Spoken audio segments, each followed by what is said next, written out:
Hello, everybody. Welcome to a new episode of the Dissenter. I'm your host, Ricardo Lopes, as always, and today I'm joined by Dr. Guy Madison. He's professor at the Department of Psychology at the University of Umeå, Sweden.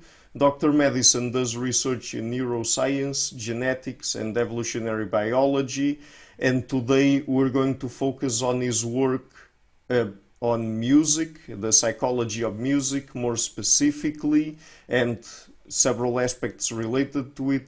So, Dr. Madison, thank you a lot for taking the time to come on the show. It's a pleasure to have you on. Thank you very much for inviting me. Okay, great. So, it's interesting because I guess that, please correct me if I'm wrong, of course, but I guess that philosophy, or not philosophy, psychology of music is not a topic that appears that much. It's not something that people talk about that much in psychology. Am I correct? Well, that is right. And I suppose it's similar with the other arts as well. However, there has been a huge increase in the last decades or so, and I can't really say why that is. If it possibly if the resources for research have increased that much, or just the sheer number of academics interested in topics like this.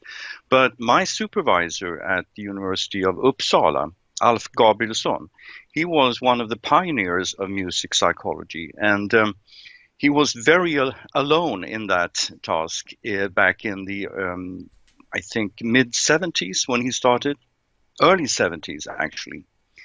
It was him and it was, well, maybe 10 researchers or so worldwide.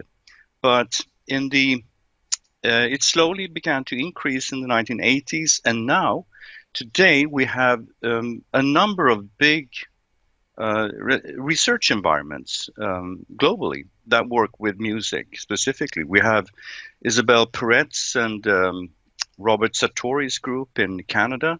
We have a big group in Australia and several groups in the United States, and also a group focused on cognitive aspects of music in the Netherlands, to name a few.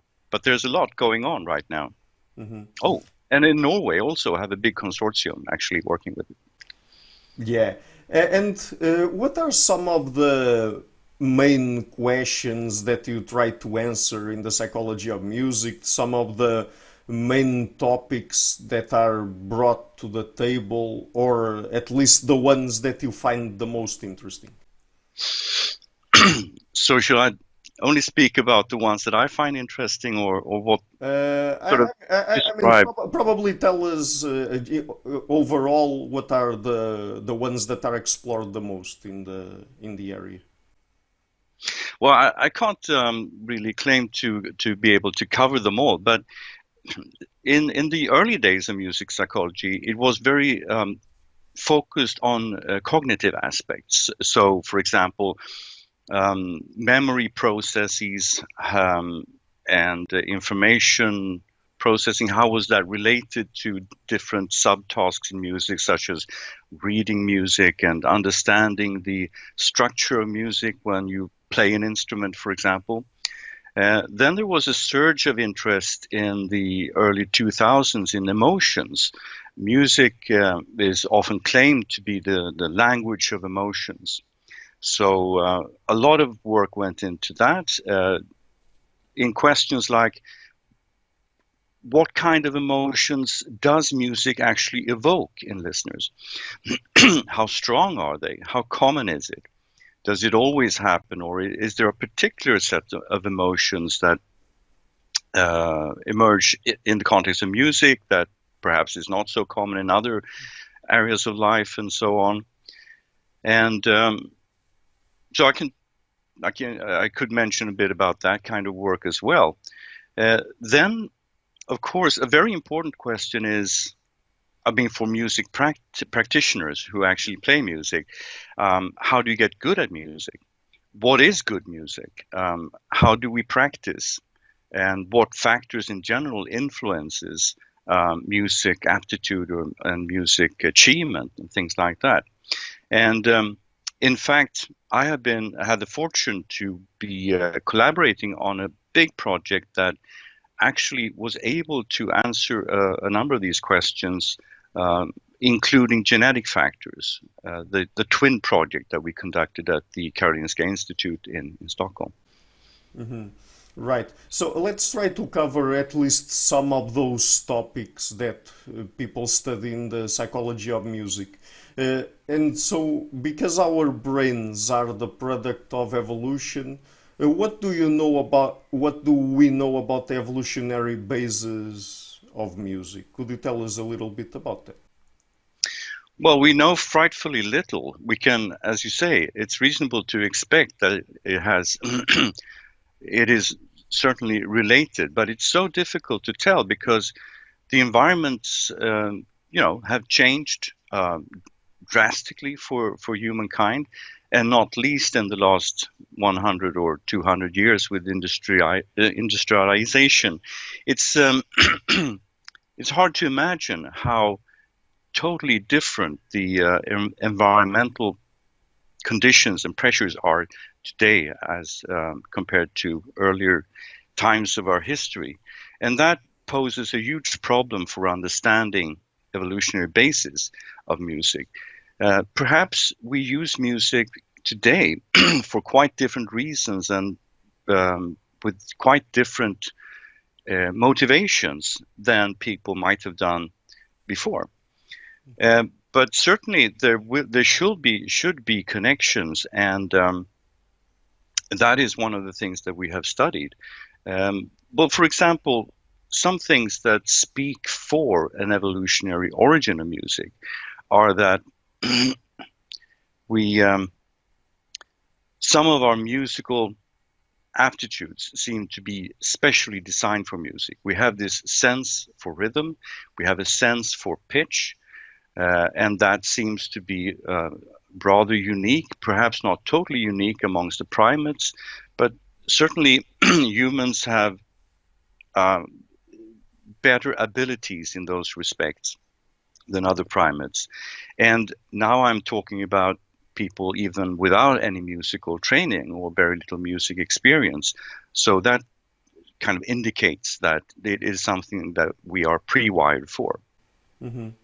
And with the evidence that we have today, do you think that we could say in any way if music could be an adaptation or, I mean, just a byproduct of some of those aspects of our psychology that you mentioned, that, for example, our sense of rhythm, our sense of pitch, and other things like that? Well, I don't think we will ever be able to prove very much because the record of the evidence is destroyed in our past in the archaeological uh, artifacts and so on. But we can continue to build a puzzle where we add different pieces together. None of them will probably prove with any causal reliability that this or that aspect of music was actually a result of evolutionary pressures. But we can definitely make different scenarios more or less likely. Mm-hmm.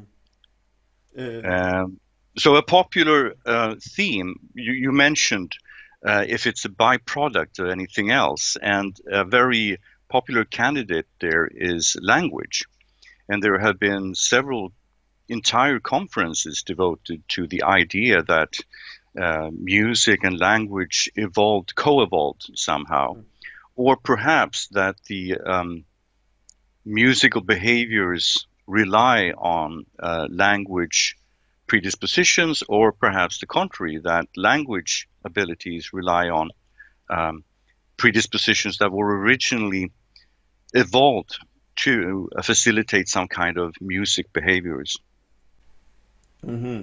Yeah, and what about, because this is one of the aspects of natural selection that played a big role, at least in the evolution of other aspects of our behavior or psychology. What about sexual selection? Do we know if there's any relationship? I mean, I'm not saying that sexual selection might have been one of the forces that led to the development during our evolutionary history of music or musical ability, or if music plays a big role in sexual selection and in getting new mates, new partners, and so on. But do we know anything about the relationship between sexual selection and musical ability?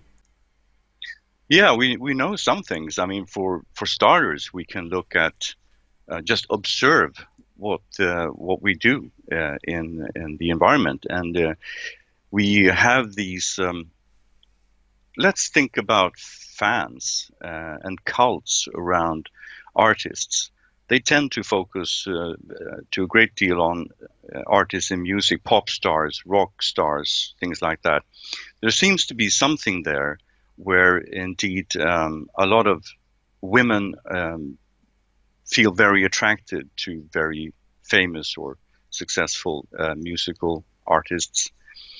Uh, but that is, of course, not evidence of anything. But, well, sexual selection is something that can drive traits that might not be adaptive as such. And that would seem to fit very well with music, because one of the mysteries of music is, as already Darwin pointed out, that there seems to be no survival value for musical behaviors whatsoever. Most of the things that we find important and we do on a regular basis can be directly linked to survival or some kind of benefit, be it a social benefit or something related to that. But music, no, it's very difficult to see how that would pose any evolutionary advantage. But we have a very, let's say, a big corollary to that, namely songbirds. So the songbirds, their behavior is very well documented, and it shows very clearly that they use the production of sound sequences to attract mates, and that is directly related to their ability to reproduce, to reproduction.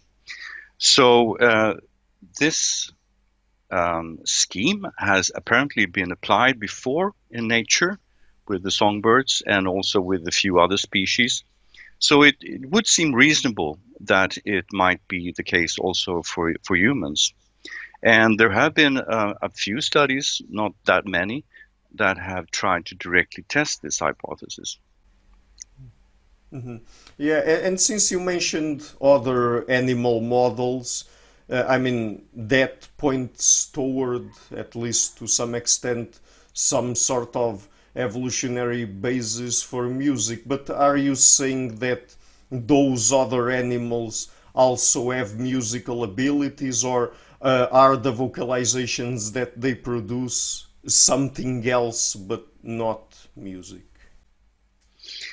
Well, there are many different interesting species, and I think it would perhaps be maybe go too far to delve into them. But I can mention whales, who have a system of singing that seems to evolve over time. I'm not saying that their ability is evolving. I'm talking about the songs themselves. And we don't quite know what whales use their vocal communication for, but they communicate with each other. We also have bats and fireflies and crickets that all make vocalizations or sound productions that are structured somehow, apart from the songbirds, of course.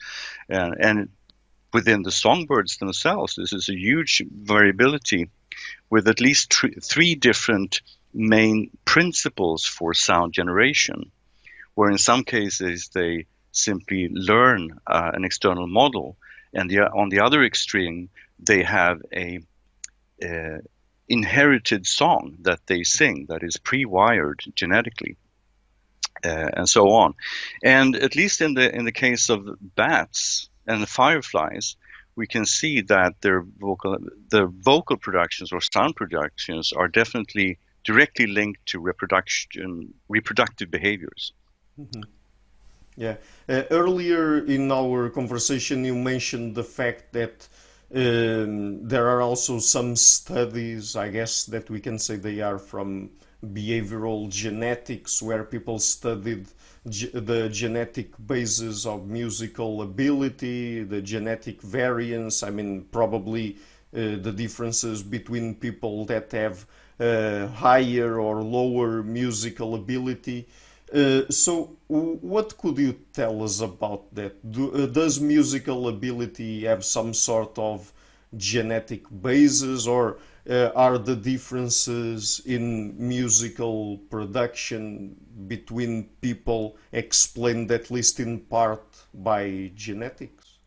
Yes, to a great part, and also to what it seems like a very important and significant part, because obviously it's necessary to practice to become good at something. And it has been suggested with the famous, or shall we say infamous, 10,000-hour rule that deliberate practice alone is sufficient to create a high-level musical ability.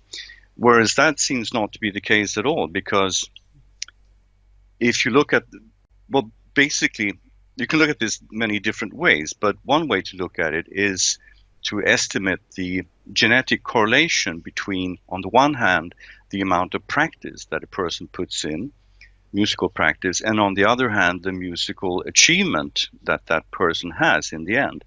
And we have also been looking at musical aptitudes, that is the more concrete abilities to discriminate between different rhythms and different melodies and so forth. And in all these cases, there is a general pattern showing that the genetic correlation is almost total, or at least very high, between these two different things, which is at first hand maybe very confusing, because how could it be that a voluntary behavior is genetically correlated with something that you are born with? But it appears that there is so-called pleiotropy, genetic pleiotropy, meaning that presumably different genes are linked to each other in the genome, so that the probability of one appearing is connected to the probability of another one of these gene variants. And this could at least lead to this outcome, that when we control for genetic factors, the causal relationship between practice and achievement disappears. But going back to your question about sexual selection, there are a number of studies where we look at that also from a genetic perspective. So back up a bit, you could assume that if there was some common genetic ground linking reproductive success with musical success, we should presumably see an association between social sexuality, for example, and music ability, or at least how much effort people put into music. And we did study that in particular, but we found very inconsistent results. So to be upfront, no clear evidence for sexual selection in that very strong sense that we're talking about now. So the variables that we assessed were the number of offspring, social sexuality, that is the number of sexual partners, and a few other measures of that kind. And on the other hand, musical aptitude and musical achievement and musical practice as well. And there were some results that supported this idea. I think the strongest results that sort of suggested that there might be something in this was that there are quite large differences between males and females, which is what you would expect, because we have different strategies, reproductive strategies across the sexes. So, for example, the heritability was much higher, 0.7 for males than for females at about 0.4. And that's a huge difference, and it means that we cannot incorporate both males and females in the same statistical model without a considerable decreased model fit. So that's one line of research. But then again, if you think about it critically, why would we really expect successful musicians in today's society to have more children? It doesn't make sense because we, the number of children tends to decrease the higher the level of education. And if you're a successful musician, at least in the classical type of music, you will definitely have to invest a huge number of years and hours in a musical education. So, and that would speak against the ability or the motivation to have children, I would say. And also you might expect that in our society today, as compared to maybe 500 years ago or 1,000 years ago, we wouldn't be able to achieve the high levels of musical competence. I mean, in the competition with other musicians that are needed to excel and to be amongst the greatest in the world. And that would require a huge devotion in time, which probably speaks also against investing a lot of time and effort into mating. Mm-hmm. So from that perspective, you would today perhaps expect there to be a negative association between the number of partners, the number of children, and the level of musical achievement. So that is one example of how you might not be able to interpret these kinds of genetic, behavioral, environmental analysis in the same way for modern day humans as you might for historical day humans and other species. Mm-hmm. So apart from sexual selection and potentially obtaining new and more partners than people with less musical ability, do we know anything about what might be the other motivators for people to learn and practice music and to put their musical ability to use? Yes. Well, there are interesting correlations with personality factors. And it seems that, are you familiar with the Big Five? Yeah. Yeah, but if you could tell people a little bit what the Big Five is about, please. Well, it so happens that when you look at the intercorrelations, I mean, if you throw out hundreds of questions to a person and have them rate how they score themselves on that. I mean, if they consider themselves to be the center of a party and to be shy and things like that, it turns out that no matter how many questions you have, you end up with 5 to 7 different dimensions of personality, where the variation seems to go together for very many of these items that people respond to. And that principle, I mean, to determine personality factors inductively from statistical structures in the data is perhaps the most common way of trying to assess personality. And the most established model today is the Big Five model, where you have conscientiousness, agreeableness, openness to experience, and extroversion and neuroticism. Those are the 5 dimensions that have become most studies. That is not to say that that is the best model, but it's very commonly used, and it definitely accounts for a lot of the variability amongst people. And what we find is, with regards to music behaviors, is that there's a consistent negative association with neuroticism, which is not surprising because that is common for many kinds of achievement, where if you are the kind of person who is more easily perturbed and annoyed perhaps and worried about things, you might have less effort left to focus on achieving or learning things. Mm-hmm. The other consistent association we find is with conscientiousness, which also makes sense because that is the ability to put in a lot of systematic effort into something. And that is what you need if you want to learn to play an instrument very well. But it seems that, and then again, if you throw in all the other or the remaining three personality factors, they contribute very little, but something. So in some of our studies, for example, conscientiousness and neuroticism together explained about 22% of the variance. Whereas if you throw in the other three dimensions, they together account for another 3%. So the huge differences in the relative importance of these factors. But the personality factors themselves do not seem to explain a great deal of the musical behaviors, but flow is another important thing. Flow is this kind of mushy variable that has been studied in some camps and not in other camps, but we did include some measures of flow in our twin study.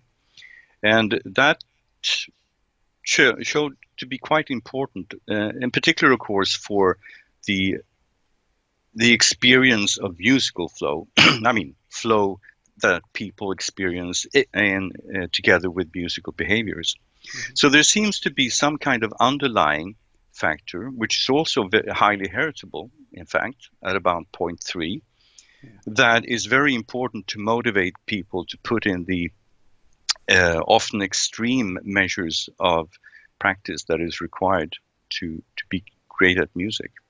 Mm-hmm. So you mentioned some aspects of personality related to the Big Five that seem to at least play a role on people's motivation to produce music, to learn and practice it. There's another aspect of our psychology that also usually goes very strongly associated with success, for example, that is IQ. Is there also any relationship between IQ and musical ability or not? Yes, there is, but it's not impressive. So how should we put it? It seems that you don't have to be particularly high in IQ to be good at music, if we put it that way. Mm-hmm.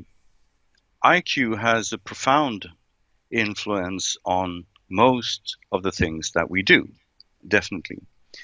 And it is positively associated with musical achievement, but not very much, surprisingly little, perhaps. The correlation is about 0.2. And it seems from, if I try to distill our impressions from several different studies, I would say that IQ is most important for effective learning in relation to, well, in general, but music in particular. So you might interpret it this way, that people with higher IQ, they will be able to learn musical abilities faster and better, but it can probably be compensated with more time and effort. So that is what I would say about music. And then music and IQ.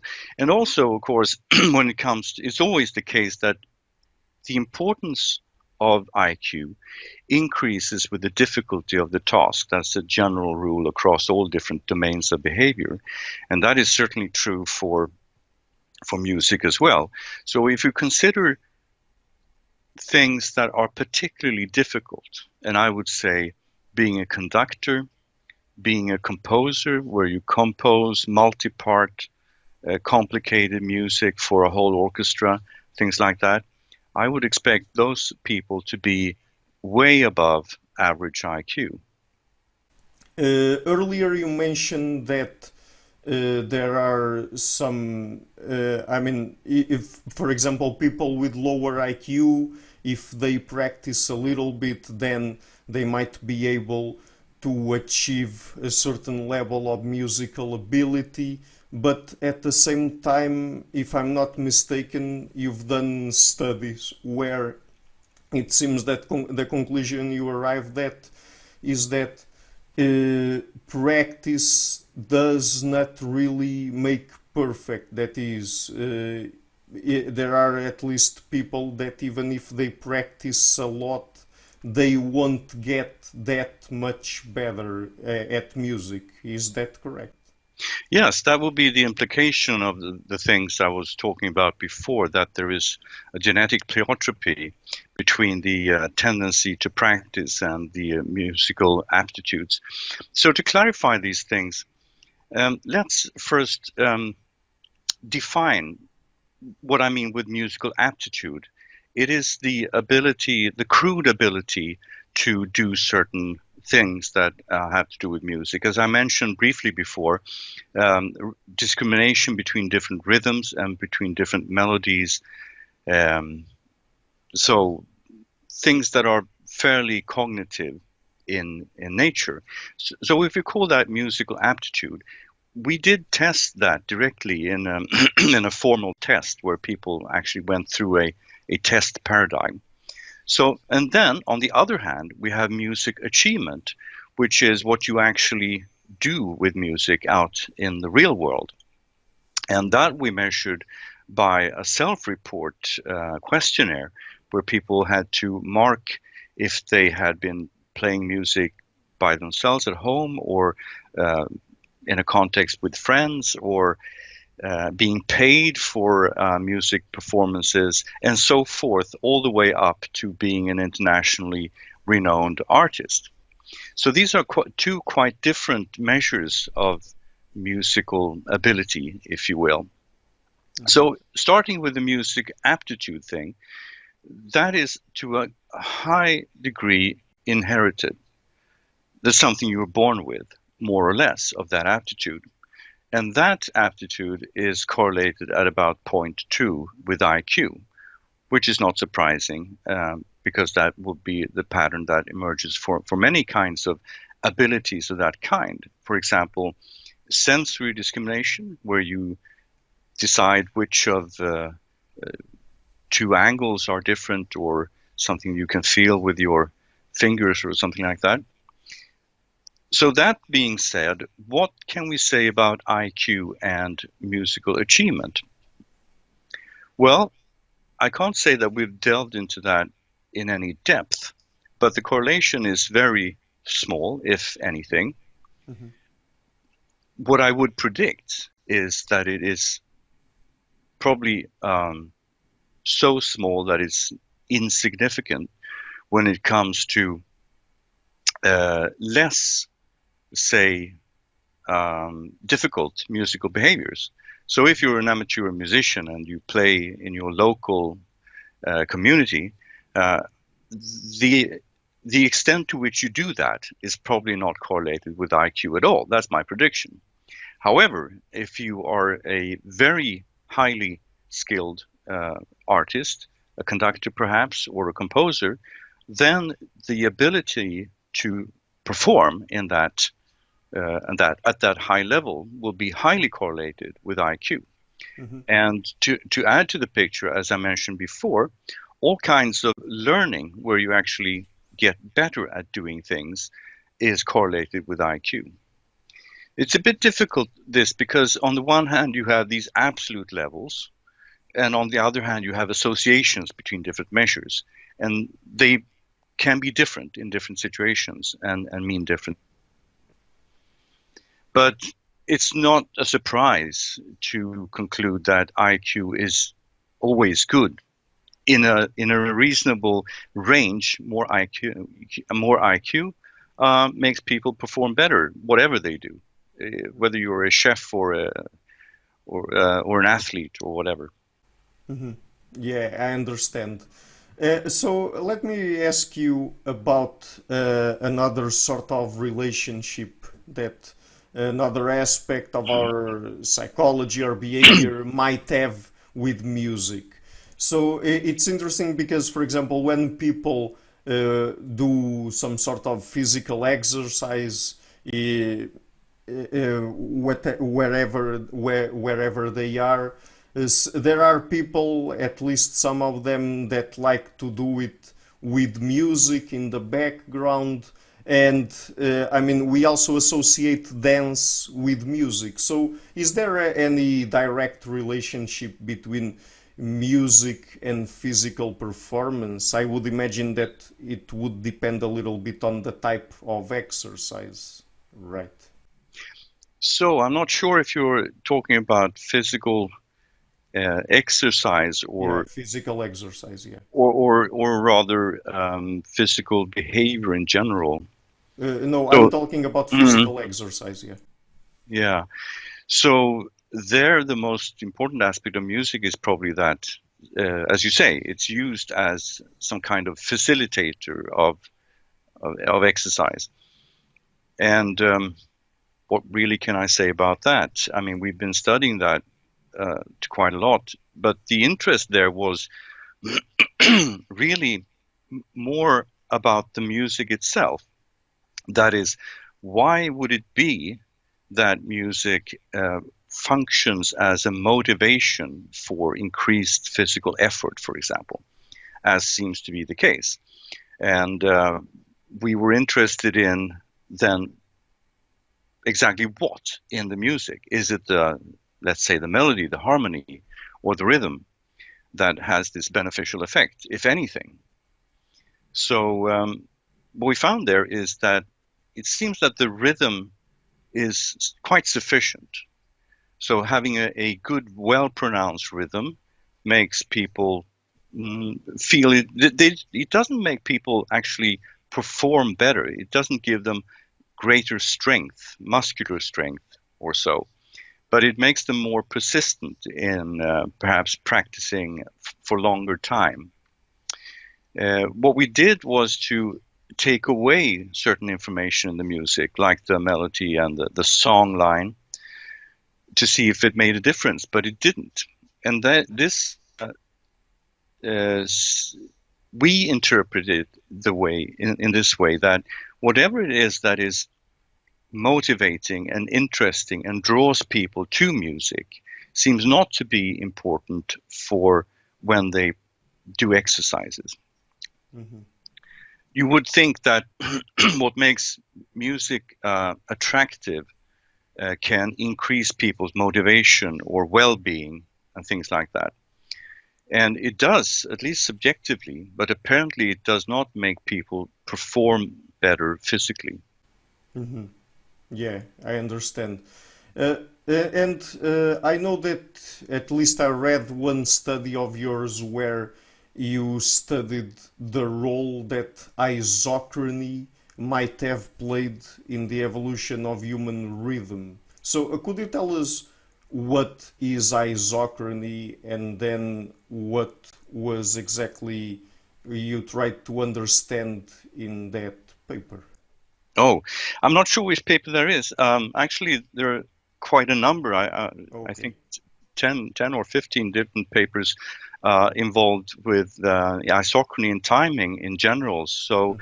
but I should perhaps, from the evolutionary perspective, begin by mentioning a theory that is not mine, but one of Björn Merker, who is also a trained psychologist and very much into anthropology and comparative studies across different species and so on.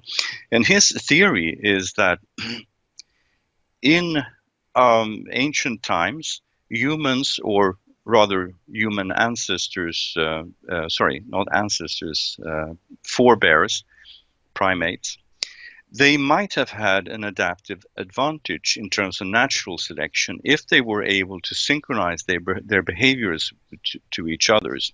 Mhm. We're not sure what kind of behaviors that might be. If we might think of people trying to move a big rock or a big uh, tree trunk or something like that, and it would facilitate if they could um, organize their muscular strength at the same time to provide the greatest power. But I think that is a bit far-fetched a scenario. I think that a more likely scenario is that it somehow facilitated their something that had social importance rather than actual physical importance. So in Björn Merker's theory, he proposes that our forebears were suddenly able to synchronize their vocalizations. And by doing so, they could reach farther with the sound of the vocalization in the environment.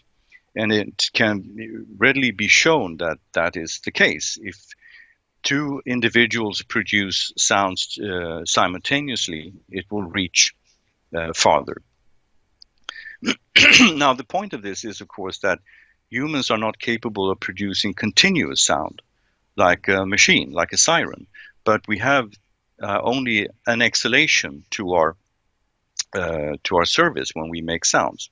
That's why it's important to synchronize if you want to get the most out of the sound. Mm-hmm. He combines this fact with another fact that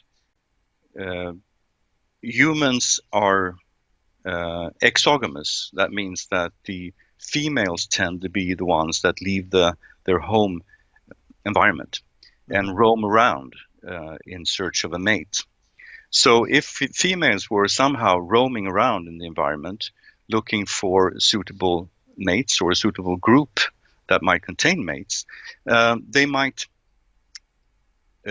be notified that there is such a group in the vicinity if that group has an ability to make cries that are stronger than other groups.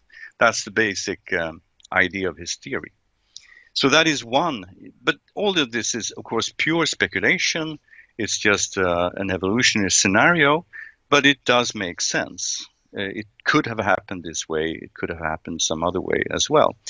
So to your question about what isochrony is, it's simply iso, it means the same, and chronos is time. And it is the concatenation of time intervals that are identical, simply. Just like the beating of a metronome or the underlying pulse in music.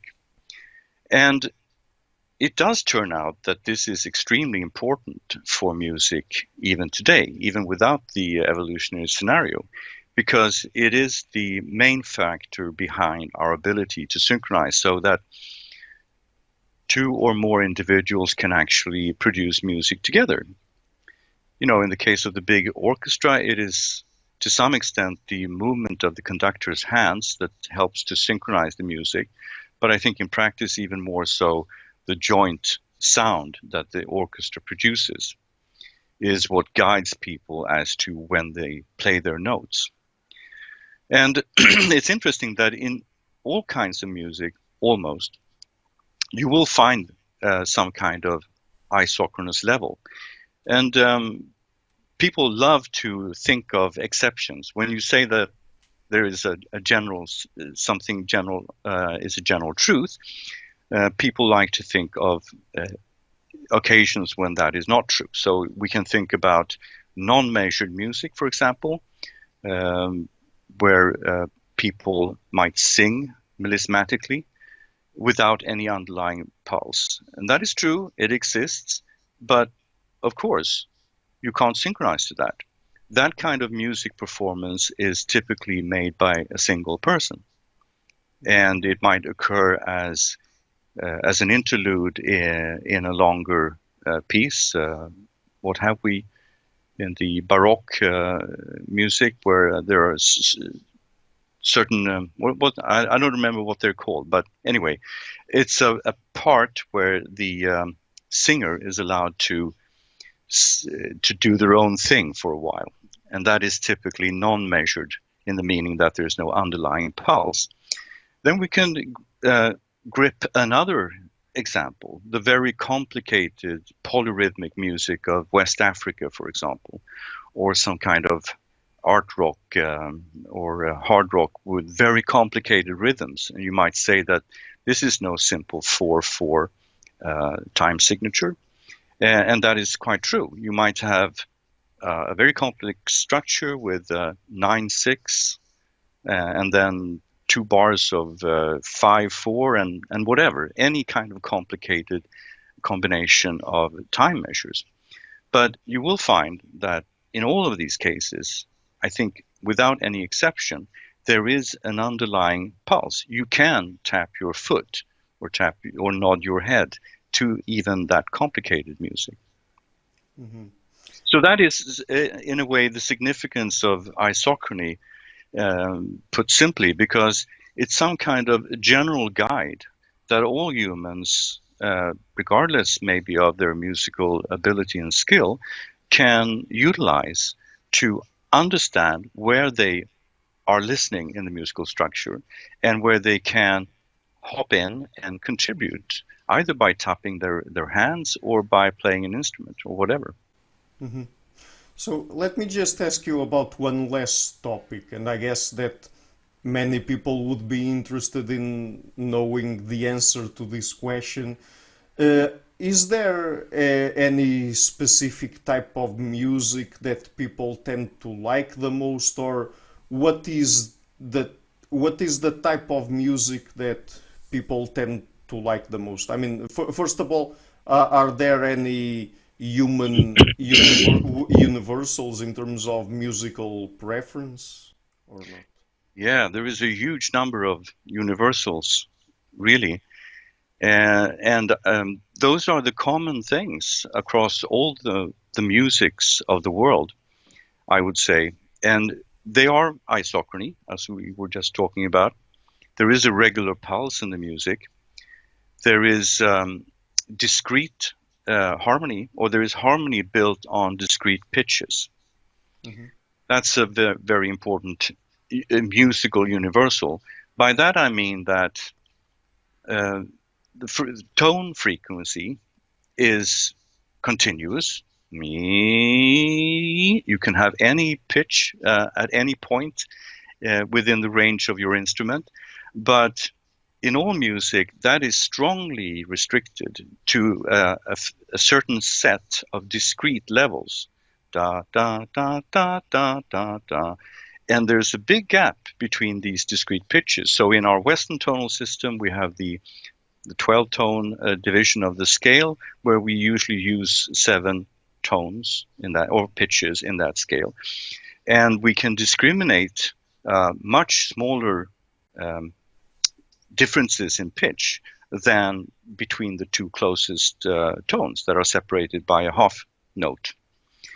And that means that for some reason, the brain wants to have these very coarse levels of frequency when we create musical structures.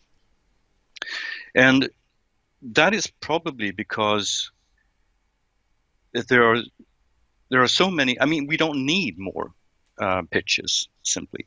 But the first and most important reason is probably that the pitches that have evolved quite separately in different cultures, in the Asian cultures, African cultures, Western cultures, the pitches are essentially the same. What differs is that in some cultures, they just skip 1 or 2 steps in the scale. Mm-hmm. And all of these scales have the property that the tones, the pitches, they make very fine harmony. You always have the 5th interval and the 4th interval, I think, in all musical systems across the world, and they sound harmonious. They are consonant intervals, and they, for various physical reasons, they work well with the auditory system. Already in the detection of sound in the inner ear, there is consonant mixtures of sound create different phenomena than dissonant combinations, intervals, dissonant intervals. And that follows all through the auditory system up to the auditory cortex, where consonance is perceived and treated different than dissonance, simply. So that is one basic reason why we would like to have fewer tone intervals in the scale, because they produce more harmony, essentially more consonance than dissonance.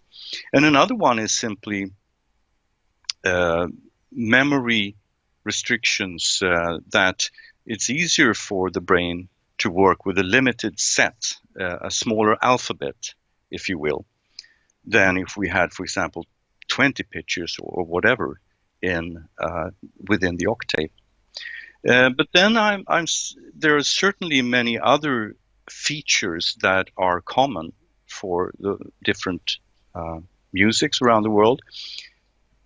It's currently being explored to a greater and greater extent. More, let's say, wrinkles on this bulk of knowledge are continuously discovered. But yes, there are certainly musical universals, and they speak strongly for an evolutionary and also a biological origin, of course, for music, in the sense that the auditory system is constructed in a certain way. Mm-hmm. So could we say that there's some sort of innate aspect to musical preferences? I'm sure there are, definitely. They have to do with the very strong proclivities we have to perceive isochrony in whatever kind of signal. It doesn't have to be music. We are more sensitive to isochrony if we, for example, hear the steps of an animal in the forest. That triggers our attention to much greater extent than irregular sequences. One reason could be that it has been more important to be able to detect the kind of regular sounds that emanate from a living creature than the irregular sound sequences that might emanate from the wind or water or whatever phenomena that do not pose a threat to us in nature. Yeah. So this will probably be my last question, still related to musical preferences. Does exposure to certain musics change anything? I mean, by listening repeatedly to the same music, over time do we tend to like it more or not? Yeah, definitely. And that speaks to the previous question about the huge differences that there are across the world. We have samba music, we have baroque and rock music and folk music. They are so very different on the surface. And one explanation for why music sounds so differently across the world is probably that they do fulfill basic biological preferences, but they have evolved along different trajectories. So they have the universal aspects in common, but they have surface features. They differ quite a lot in terms of whatever is not that very important for us to appreciate music. It could be the timbre of sounds, the instruments, aspects of the arrangement and the musical structure and so forth. And we did perform a study where we wanted to explore this in more depth. So we had people, we forced them in a way. I mean, they were voluntary, of course, but we were thinking, is it the case that if you hear music, a certain piece of music, a repeated number of times, do we grow tired of it? And we crave something new. That is one hypothesis. Or is it, on the other hand, such that we learn to like it in a way? And I won't go into, in the interest of time, I won't go into the study, which has many aspects to it. But basically, the results were that regardless of how complicated music people were forced to listen to, they did like it more and more, even after being forced to have listened to it almost 30 times the same musical pieces over the course of a month or so. And that is quite interesting, and it favors this cultural evolution hypothesis that whatever music you tend to hear in your environment will be the music you will tend to like more than music that you are less familiar with. And there is an idea in aesthetics in general that we should always, that the musical or the brain strives towards novelty and surprise. Mm-hmm. And it doesn't seem to fit very well, at least not in this context, in the context of a more general consumption of arts, including music. It seems to be quite the opposite, that the more you see of the same things and the more you listen to the same things, the more you tend to like them. Mm-hmm. And from a cognitive perspective, you could say it makes good sense, because what you will need a certain preparedness to understand the subtleties of a certain piece of music. Mm-hmm. And now think about what it is that constitutes a genre or a style of music. It is certain elements that are always there. In blues music, for example, you have a certain chord progression, you have a certain type of rhythm, and certain organization of the measures between changes of chords and so forth. And you might say that once you've learned that, there's nothing new. What's the point of listening to it once again? Well, I suppose the point lies in the details that you can add on top of that basic structure. And it will be the same thing for other types of music. So when you listen to a classical orchestra piece, there are certain elements that will always be there that will help you find the other elements in contrast to the basic structure. So this means that because of this combination then of, let's say, established structure and variation, that is probably what has driven the huge variety of musical sounds that we can find in our world. Mm-hmm. And so where does novelty come in? The demand for novelty. Well, I suppose to some extent it's a matter of individual differences. So some people will naturally be more interested in novelty than others, and also if you have time for it, if you can put in the efforts and you are motivated, you will probably venture into different styles of music in your listening. But that is in no way necessary, of course, to appreciate music, because apparently we can continue to listen to the same, even one style of music forever. And there will always be people or artists that produce new variants within that genre, which adds sufficiently enough to make it interesting to continue listening to those new variants. Mm-hmm. It might only be the text that differs, the lyrics, or the singer, the voice of the singer, but that is sufficient variation. Mm-hmm.